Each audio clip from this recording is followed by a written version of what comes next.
নমস্কার, কেমন আছেন সবাই? ব্ল্যাক বাই পূর্ণিমা চ্যানেলে আপনাদেরকে স্বাগত। এখন বাজে সকাল ৭টা। তো আমরা আজ বেরোবো এক জায়গায়। ছেলে, মেয়ে আর আমি মাকে নিয়ে বেরোবো। আমার মা এসছে আমার বাড়িতে। তো মা অনেক কদিন ধরেই বলছে, আমার একটা দাদা রয়েছে কন্যাগর, সেখানে। তো ওখানে যাওয়ার জন্য মা অনেক কদিন ধরেই বলছে। তো যাওয়া আর হয়ে উঠছে না। তো আজ আমরা যাব। তো সকালে এখানে যাওয়ার কথা, তো অত সকালে তো হয়ে ওঠে না, তো একটু তো দেরি হবে ব্রেকফাস্ট করে বেরোতে। তাই সকালে সবার জন্য জলখাবার করছি, স্যান্ডউইচ বানাচ্ছি। তো সকালে খেয়ে তাড়াতাড়ি এটা খেয়ে আমরা এখন বেরিয়ে পড়বো জলখাবার করে। তো ছেলে মেয়ে অনেক দিন পর যাচ্ছে আজ মামা বাড়িতে। তো ওরাও উঠে গেছে, জলদি জলদি সব উঠে স্নান সেরে নিয়েছে। কিছুক্ষণের মধ্যেই আমরা বেরোবো। আবার আজকে যাব দুপুরে ওখানে লাঞ্চ করব, তারপর সন্ধ্যায় পরে আমরা ধীরে ধীরে আবার সব বাড়িতে চলে আসব। তো ছেলে মেয়ের জন্য এই যে গরম গরম আমি স্যান্ডউইচ বানিয়ে রাখছি, ওরা স্নান সেরেই এসেই এখন খেয়ে আমরা বেরিয়ে পড়ব। তো এখানে আমি এর মধ্যে একটু আলুর পুরটা দিয়েছি, আর বাটার দিয়ে আর শসা টমেটো সস দিয়ে করেছি। যা ছিল ঘরে সেটা দিয়েই করে নিয়েছি। তো আমরা রেডি হয়ে গেছি, হয়ে আমরা বেরিয়েও পড়েছি মাকে নিয়ে। তো অনেকটা দূরেই চলে এসেছি।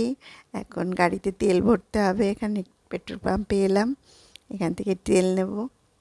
ছেলে আর মেয়ে, মেয়ে আমার গাড়ি ড্রাইভ করছে আর ছেলে পাশে বসে আছে। তো অনেক দিন একসঙ্গে সবাই মিলে বেরোনো হয় না, সবসময় কাজ থাকে, ব্যস্ত থাকে সবাই। তো মেয়েকে নিয়ে ছেলে মেয়েকে নিয়ে একসঙ্গে সবসময় বেরোনো হয়ে ওঠে না। আজ খুব ভালো লাগছে, সবাই একসাথে মাকে নিয়ে যাচ্ছি। এখন চলে এসেছি অ্যাক্রোপলিসের সামনে। ছেলে আবার বাড়িতে ঠিক মতন ব্রেকফাস্ট করেনি, ওর বায়নাও এখান থেকে শর্মার কচুরি খাবে। শর্মা যে দোকানটা আছে এখানে মানে ওদের কচুরিটা ভীষণ ভালো। আর দাদার জন্য এখানে হিন্দুস্তান সুইটস থেকে মিষ্টি নিলাম আর দই নিলাম। আর একটা ভালো জিনিস নিয়ে যাচ্ছি, দেখুন এই যে কলা গাছের চারা। এটা পেলে আমার দাদা খুব খুশি হয়ে যাবে। তো আমার বাড়িতে যে কলা গাছ রয়েছে, খুব সুন্দর কলা, এবং অল্প দিনের মধ্যেই কলার বড় বড় কাঁধি হচ্ছে। তো এই যে আমার ছেলে দেখছেন, ওই আসছে ওখান থেকে শর্মার কচুরি নিয়ে। আর কি নিয়ে আসছে দিদির জন্য দেখি। তো কচুরি নিয়ে এসছে, শর্মার কচুরি। এরা খুব ভালো খায়, ছেলে মেয়ে দুজনেই। এখন মেয়ে খাবে না বললো, এখন ভাইয়েরটা দেখে খেতে ইচ্ছা করছে। ওর জন্য নিয়ে এসছে।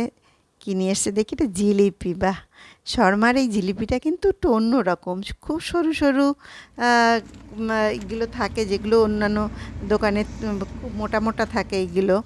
আর এদের এটা খুব টেস্টি এবং অন্য রকম খেতে।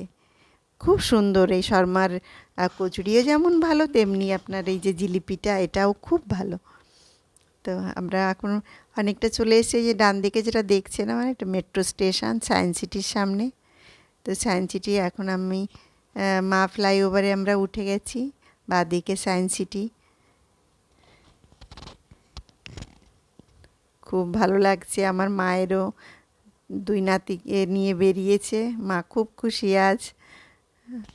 তো মা ফ্লাইওভার উপর থেকে এখন আমরা যাচ্ছি, অনেকটা দূর এসে গেছি। এই যে আমার মানা, আমার মেয়ে পূজা, ওই গাড়ি নিজে ড্রাইভ করে নিয়ে যাচ্ছে।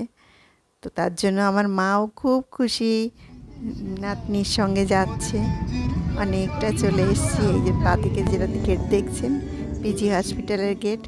এখন আমি চলে এসেছি হুগলি ব্রিজের উপরে। হুগলি ব্রিজ পার করে গঙ্গা নদীর উপর থেকে যাচ্ছি। হুগলি ব্রিজ থেকে অনেকটা এগিয়ে এসেছি। দাদা বৌদি বারবারই ফোন করছে, কত দেরি হলো আমাদের, আরও অনেক সকালে যাওয়ার কথা ছিল, কিন্তু অনেকটা দেরি হয়ে গেল বেরোতে। ডান দিকে দেখছেন যেটা, সামনেই নবান্ন, নবান্নর পাশ থেকেই আমরা যাচ্ছি।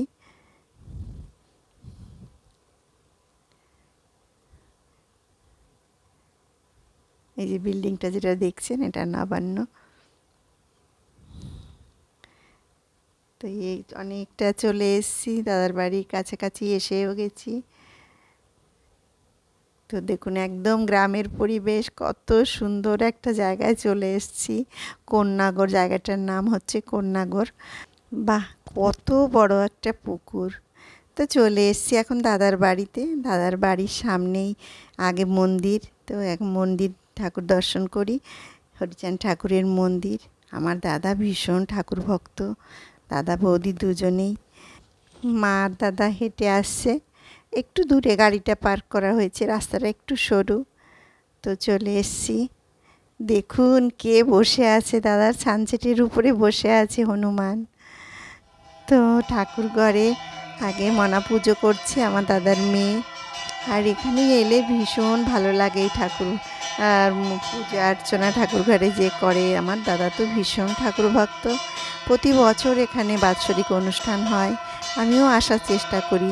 তো এবছরও আমি আসবো, ভীষণ ভালো লাগে দাদার এই মহোৎসবে এলে। তো মেয়েটা পূজা করছে এখন। তো আজকের মতন ব্লগটি আমি এখানেই শেষ করছি। সুস্থ থাকবেন, ভালো থাকবেন, আবার একটি নতুন ব্লগে দেখা হবে। বাই।